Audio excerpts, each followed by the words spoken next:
Pourquoi avons-nous autant envie du sucre? Eh bien, vous allez voir, c'est pas si compliqué que ça. C'est pas votre faute, c'est pas que psychologique. C'est aussi dû à votre énergie physique. Quand vous avez une vie qui est complètement remplie, où vous avez plein de choses à faire, c'est une vie de contraction permanente. Et le sucre est une énergie d'expansion très forte. Donc quand vous allez manger du sucre après une journée bien chargée, bien remplie, eh bien tout simplement c'est un rééquilibrage que votre corps peut trouver assez facilement avec le sucre. Mais il n'y a pas que ça.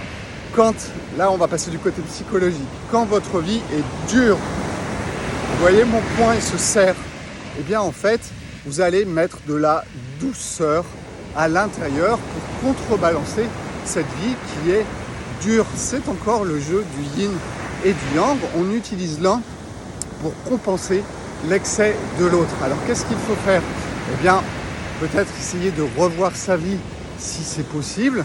Comme ça vous allez pouvoir diminuer la contraction lors de votre vie et vous allez pouvoir améliorer votre besoin du sucre, surtout le soir.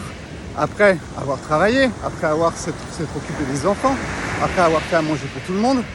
Et c'est normal que vous tombiez sur le sucre ensuite en fin de journée. Alors, il y a des solutions. Vous avez le yoga de type yin, mais c'est encore faire.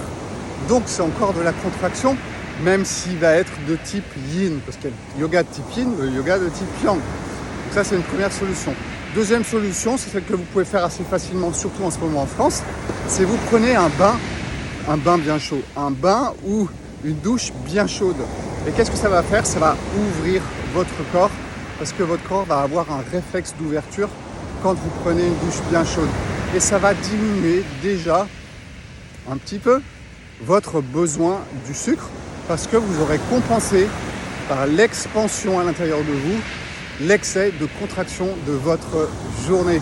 Donc vous voyez, il y a plein de possibilités, mais comprenez une chose, il ne faut pas culpabiliser parce que ça ne sert à rien. Il faut juste comprendre pourquoi ça arrive. Et le yin et le yang, c'est ça qui est important dans cette façon de voir la vie, c'est que ça nous donne tout simplement des réponses à notre vie. Ensuite, c'est à nous de jouer pour essayer de s'équilibrer tout seul et de pouvoir vivre une vie, si possible, avec de temps en temps des déséquilibres, mais qu'on sait rééquilibrer très facilement. Voilà, excellent dimanche à tout le monde, et puis à bientôt. Ciao!